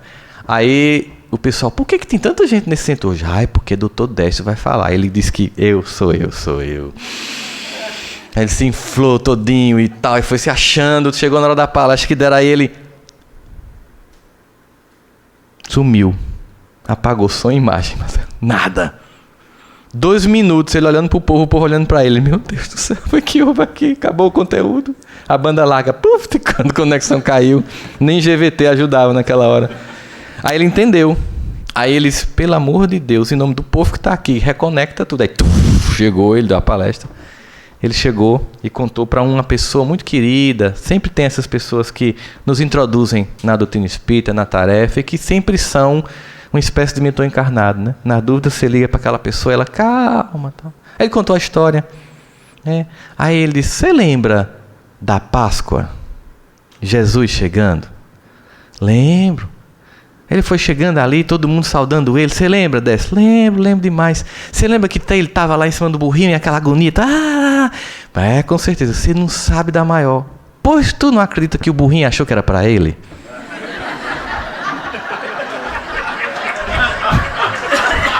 É isso, gente. Comunicação social espírita. Nós somos o burrinho. Só isso. Quanto mais adestrado, mais a gente entende o que Paulo disse. Já não sou eu quem vive. Jesus é quem vive em mim. Que eu suma para que ele apareça. Essa é a tarefa. A grande questão é que isso não quer dizer que a gente vai ser bem assim, comedidozinho, com falsa humildade.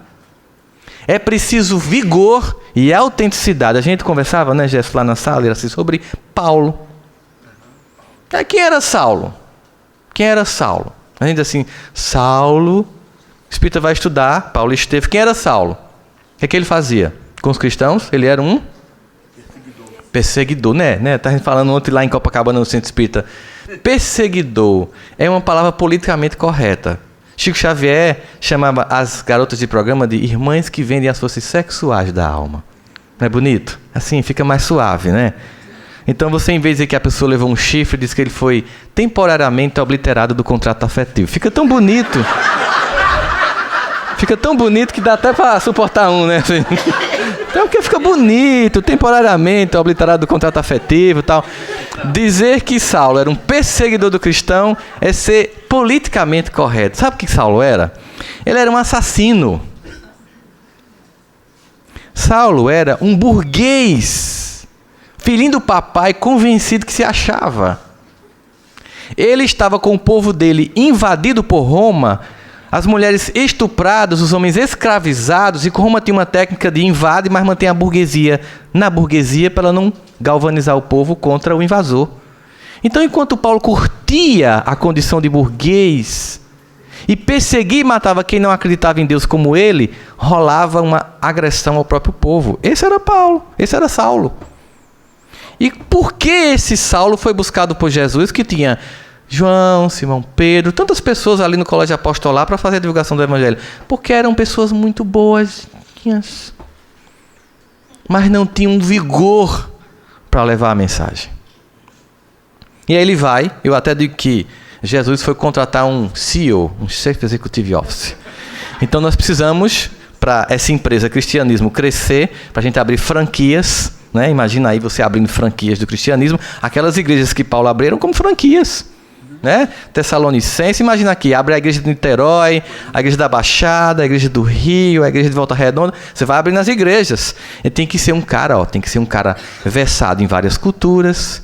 Ele era um cidadão romano e ao mesmo tempo judeu, conhecia o mundo helênico, conhecia o mundo grego. Esse é o cara. Agora o bicho é ruim. É ruim. É uma peste. Mas nada que o mestre aparecendo em Damasco não converta aquela alma. Quando ele aparece, Paulo tem um insight, porque Paulo, ele acreditava no que ele fazia. Ele acreditava que estava fazendo o melhor para o povo dele e para o judaísmo. Mas ele era discípulo de Gamaliel, um dos maiores estudiosos da Torá e o mais doce dos rabinos. E aí ele entendeu que aquele homem que apareceu ali era o homem que ele passou a vida inteira esperando, e todo o seu povo ele não reconheceu. E naquele momento, ele faz uma coisa fundamental para quem quer servir. Não perde tempo com bobagem, com pseudo sentimento de inferioridade e de culpa. Porque qualquer uma pessoa que estivesse perseguindo os cristãos, que encontrasse Jesus, fosse uma pessoa comum, fazia: ih, é tu mesmo, velho. E agora? Primeira opção, culpa. Culpa. Para que serve culpa? Eu não mereço sua presença, não, Jesus. Eu vivo matando teus seguidores. Eu sou uma peste. Nem apareça para mim, eu não mereço. Culpa. Ele teve culpa? Segunda opção infantil, justificativa.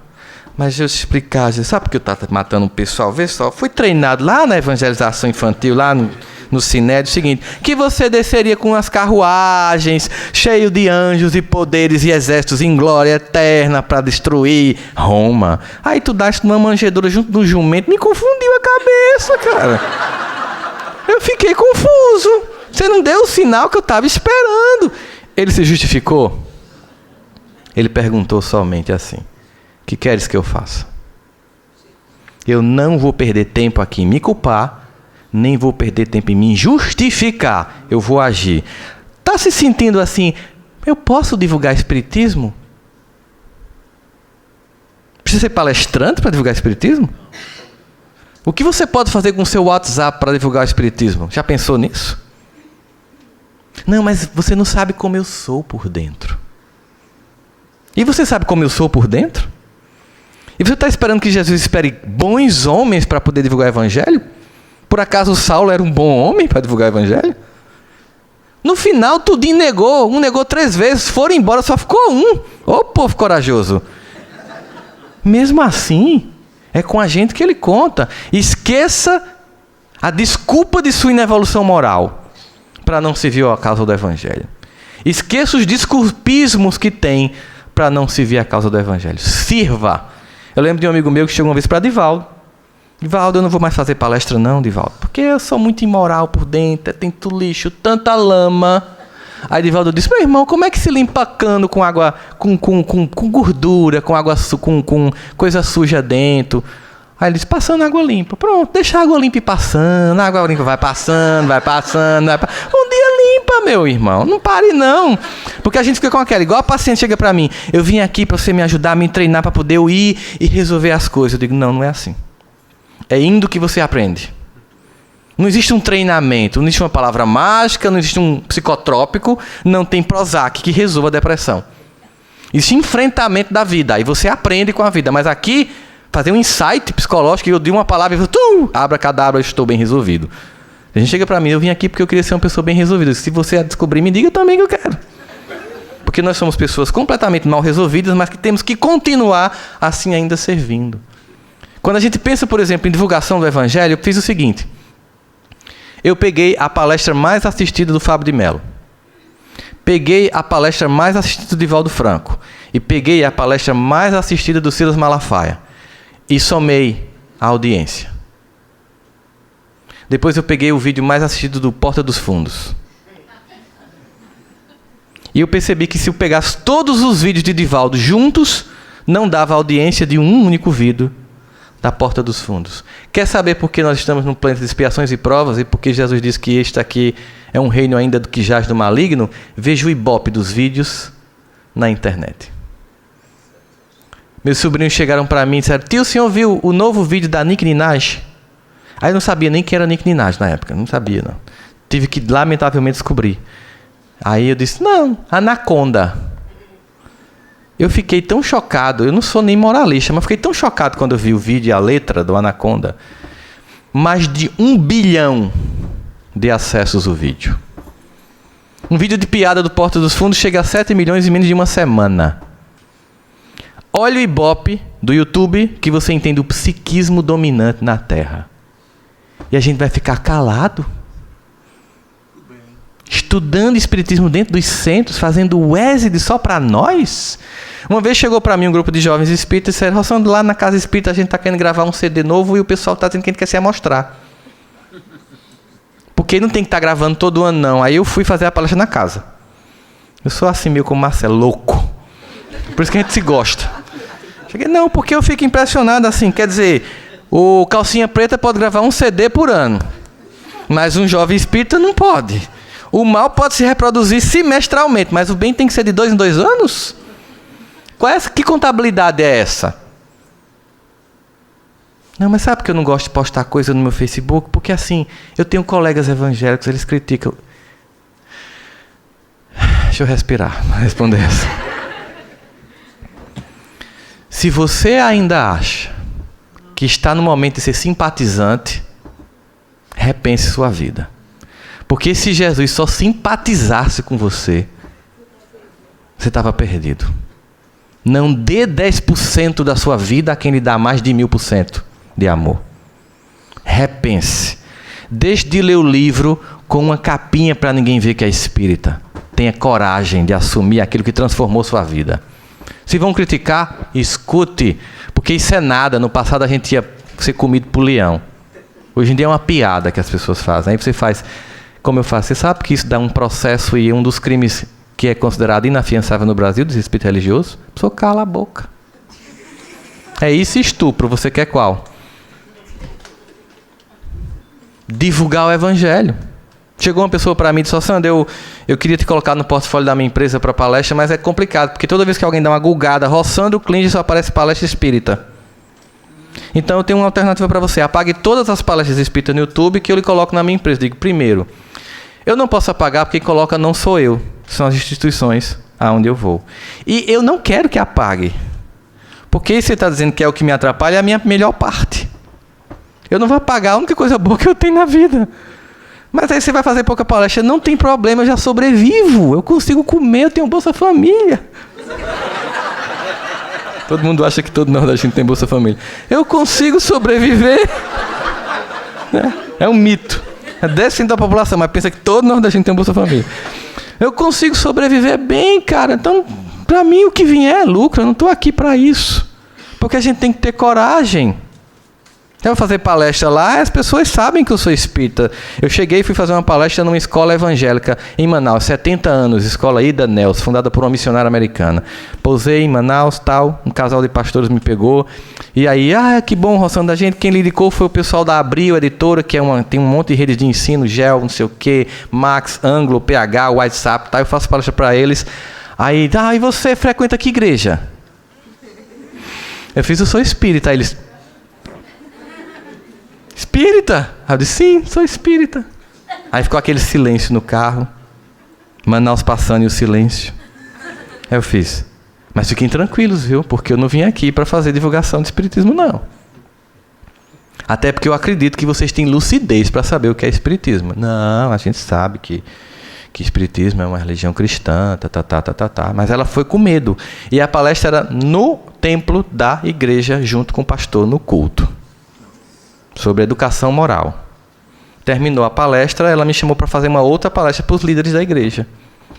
Eu disse, você faria essa palestra para os líderes da igreja? Eu disse, mas essa palestra é para a escola ou para a igreja? Não, para os líderes da igreja. Eu lhe pago a mesma coisa que Abril pagou para a palestra da escola. Eu disse, não, para os líderes da igreja eu não posso cobrar. Por quê? Porque espírita não cobra para trabalhar para Jesus. Nós não sobrevivemos de doutrina espírita. Nós temos que ter o nosso trabalho e tudo que a gente fizer para divulgar o evangelho tem que ser gratuito. É um paradigma que eles não compreendem muito bem. E aí o que é que a gente tem? Divaldo chegou lá em Campinas, a gente tinha fundado um Campina Espírita, uma ONG, que era para pegar os jornalistas e empresários da cidade, fazer um pool de network, quando a gente tivesse uma atividade espírita, poder acionar essa rede, porque a gente sabe, o espiritismo é o segundo grupo mais rico do Brasil, mas o povo é amarrado. Eu chamo de movimento tio Patinhas. Como um Big Mac assim, compra um batom da Mac desse jeito, mas para dar 10 conto num livro espírita. Vixe, como tá caro o livro espírita. É incrível, não sei. A gente até estava brincando que a gente achava que era tudo judeu na encarnação passada e continua. Aí Divaldo chegou lá em Campinas, eu contei, Divaldo, a gente criou esse negócio. Pai, qual foi a ideia? Né? Porque eu tenho a ideia assim, o nosso slogan, tem o slogan da rádio, né? Uma rádio que toda a família pode ouvir. O slogan era, nós temos o melhor produto e o pior marketing. Temos que mudar tudo isso. Nós temos que dar a cara. Sabe quando você recebe um vídeo engraçado? Repense. Porque quantas vezes você pode transmitir uma mensagem positiva pelo WhatsApp? Quantas vezes você pode postar lá na sua timeline, seja do Instagram, seja do Facebook, uma frase positiva? E não precisa ser espiritismo o tempo todo, não. É bondade, dignidade, esperança, positividade. Porque só coloca coisa trash. O lixo dos 70% do tráfego da internet que ele estava falando, que o Marcelo estava falando, de coisinha sem sentido.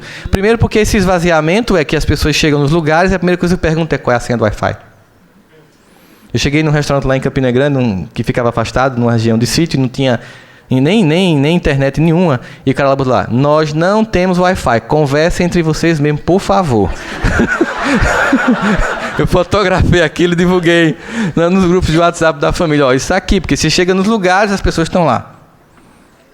É de uma futilidade, porque, veja, foi feito um estudo sobre isso, gente. Qual é o psiquismo que está acontecendo com as redes sociais hoje. Eu estava lá em Campina Grande. Muita gente pensa que todo o Nordeste é um sertão só.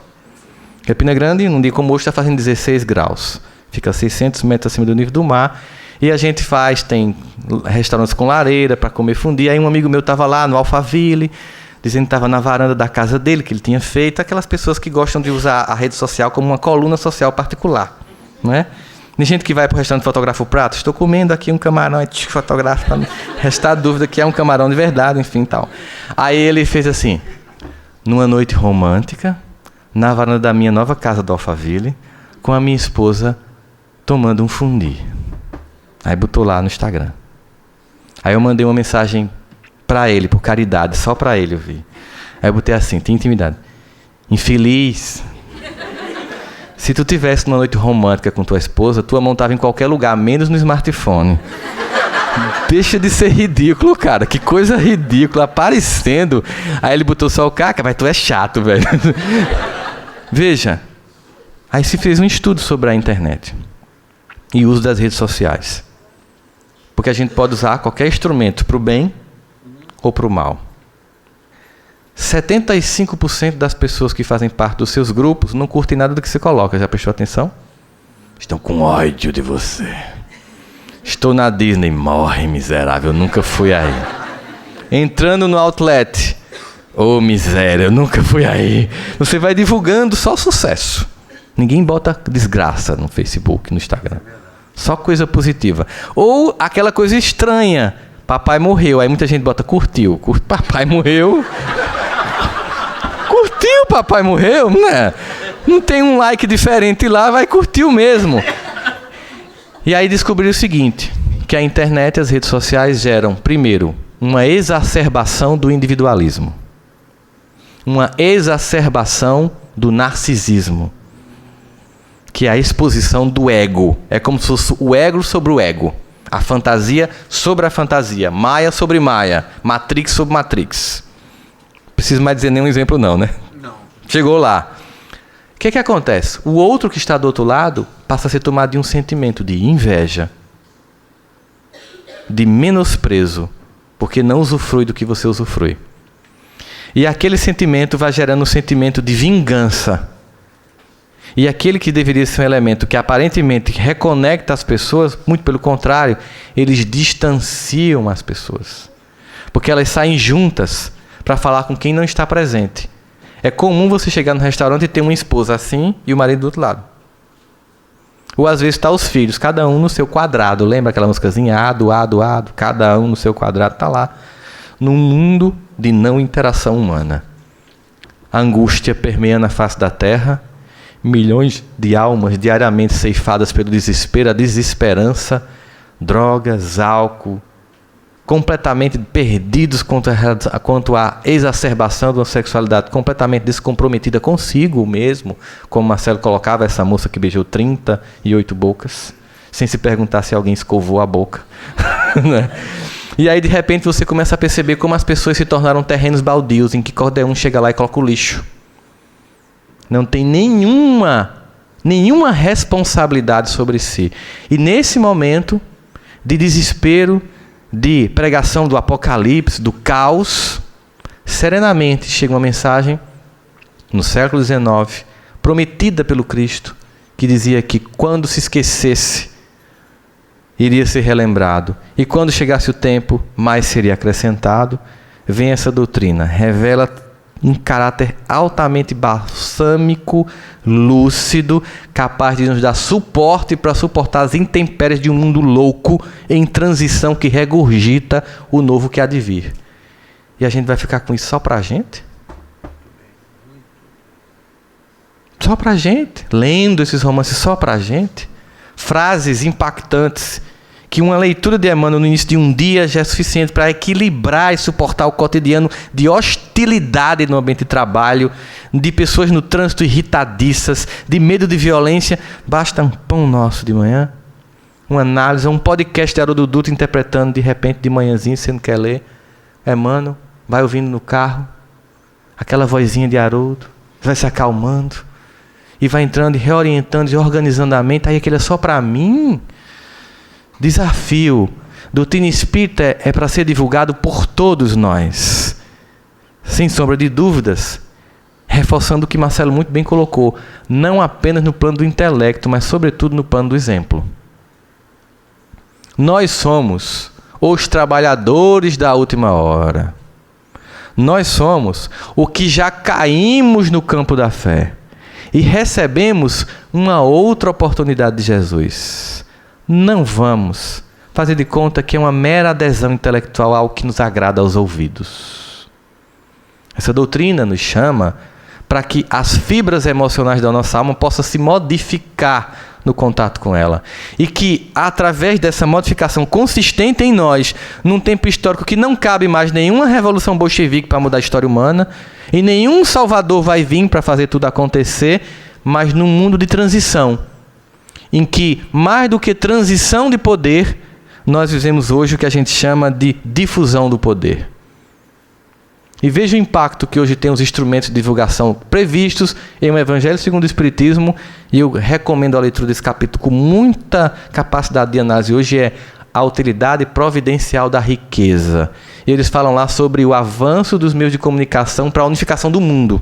Deixam lá bem claro isso lá. Explicam claramente que isso vai acontecer. E aí vocês vejam o impacto disso. Quem aqui lembra, nas diretas já, sabe que é motivo de estudo na mídia mundial o fato de que quando estava cheio as ruas do Rio e de São Paulo, o Jornal Nacional não mostrou as imagens, disse que não havia quase ninguém. E houve uma desmobilização das pessoas. Julho do ano passado, milhões de brasileiros foram às ruas.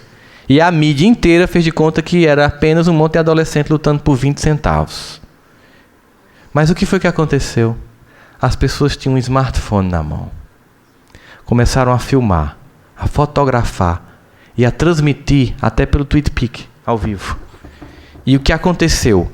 Ao invés da mídia pautar o povo pautou a mídia. No outro dia, Arnaldo Jabot tinha feito um comentário e teve que pedir desculpas na CBN. Por quê? Porque nós temos, na transição planetária, o desempoderamento dos grupos e o empoderamento das massas. Então o smartphone é um instrumento de divulgação do Evangelho. Eu não estou dizendo aqui que você nunca veja um vídeo engraçado, porque aí é ridículo. Não vou dizer aí que você não vai ver uma piadinha de vez em quando. Mas só isso? Eu tenho aqui um instrumento de divulgação do Evangelho. Recebi uma mensagem positiva, repassa para os grupos. Eu recebi eu repasso, eu busco, eu mesmo vou lá e busco, coloco, o tempo inteiro. Mostrando assim, que esse meu instrumento, que me dá poder de galvanizar a comunicação, não serve apenas para piada, para jacosidade, porque eu sou um divulgador do Evangelho, não preciso fazer curso, não existe treinamento para palestrante, não existe hierarquia nem clero aqui. Foi tão bem montado isso que a gente já caiu tanto por causa dessa ordenação, que botaram a gente dentro de um movimento que é fruto de preconceito, o povo é amarrado, não rola dinheiro, para a gente não errar de novo. Mas a gente ficou com tanto medo que fica, não, calma, não divulga de rapadão, acabou-se esse tempo.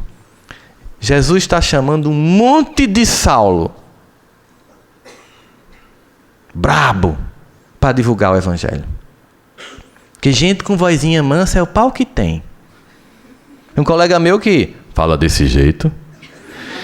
Aí um dia a gente, fulano, vem fazer a prece. Ele, eu vou. Chegou lá e fez, amados irmãos, Se incorporou uma pombagira convertida. Não pode? Essa converteu-se. Pelo menos já está do bem, né? Pra que isso? Fingir. É igual um rolo de palestrante que eu chamo de Divaldo Fraco. Tem Divaldo Franco, é o estilo dele. Pra que copiar? Seja você. Sabe qual é a maior contribuição que você pode dar ao mundo? É ser você, porque você é único. Aí você abre mão de ser você, pode não ser coisa grande, mas seja autêntico. Quando a gente é fiel no pouco, a gente passa a ser fiel no muito. Seja você, divulga o evangelho do seu jeito. Tem um grupo agora fazendo um tipo Porta dos Fundos espírita. Não é? É fantástico. Tem gente que correu fazer piada com o espiritismo. Meu amigo, eu mando para os meus colegas evangélicos, eles morrem de rir. Eu tenho parentes que são pastores, eu mando para eles, rapaz, manda tudinho para mim que eu estou mostrando na minha igreja. Veja o impacto que tem a diferenciação de divulgação. É um instrumento, humor, bem utilizado. E se exagerar, vai lá e diz, meu irmão, pegou pesado aqui. Mas divulgar o evangelho, cada um com o seu instrumento, cada um da sua forma. Nós temos que chegar aqui e pensar assim, eu vim aqui porque eu vim por Seja, porque eu sou do Seja, eu vim para esse evento. Não, você está aqui, sabe por que você está aqui? Porque você é um divulgador do evangelho. Nossa, quem dirige a Rádio Web Fraternidade, aliás, a Rádio Rio de Janeiro, não é só quem dirige o Seja, não é só o Marcelo que está junto com a Regina na organização social da divulgação do Movimento Espírita do Rio, não.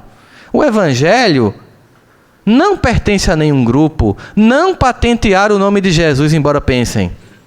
Ele é patrimônio da humanidade, indelével, e nós temos o dever de levar esse Cristo redivivo por um evangelho de lucidez.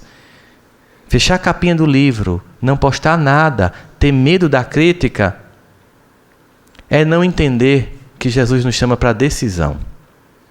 Que seja teu sim, sim, que seja teu não, não. Vacilou é obra do maligno. Seja água quente ou água fria, porque morna se vomita. Ele está dizendo assim, eu não quero ninguém em cima do muro. Não é isso que ele está dizendo? Se você vir aqui para cima do muro, não venha. Vá lá, fique lá do lado do mal, decida. Decida. Agora, se você vier para aqui, vem agora, aguente crítica, viu? Porque crítica vem, mas não se preocupe, não. Porque enquanto você quiser agradar os homens, você nunca vai agradar a Deus. E eu terminaria com uma frase de Winston Churchill, quando ele começou a ver o que representaria Hitler por mundo. Na época, os Estados Unidos, muito imersos em questões particulares do próprio país, estavam um pouco atentos à guerra. A França, achando que o máximo que Hitler faria era anexar a Austrália e invadir a Polônia, não tinha chamado muita atenção. O mundo, aparentemente, achando que nada passaria daquilo, de uma guerra ali somente no norte da Europa. E ele percebeu que seria muito maior. Stalin, preocupado em matar seus inimigos, na ordem de quase 70 milhões, pela paranoia dele, estava preocupado em manter o regime comunista deixado por Lenin. E aí Winston Churchill, percebendo o que ia acontecer, disse o seguinte: o tempo de burla, procrastinação, meias palavras e meio expedientes já passou. Nós agora vamos entrar num período de consequências. É esse o tempo histórico que a gente está. O tempo de em cima do muro, vacilação, simpatizante, já passou. É o momento de agir. E aí, só para finalizar com Horácio, em Dante, a Divina Comédia, quando ele diz: no inferno, os lugares mais quentes estão reservados àqueles que se permaneceram neutros em tempo de crise. Eu vou repetir. No inferno, os lugares mais quentes são reservados àqueles que permaneceram neutros em tempo de crise. Tudo que Jesus não precisa é de gente boazinha agora. Precisa de gente audaciosa. Quando pergunta assim, por que o mal predomina? Porque o bem é ingênuo e o mal é audacioso. Mas quando estes quiserem, preponderarão. O que quer dizer que precisamos de audácia na divulgação do Evangelho. Muito obrigado.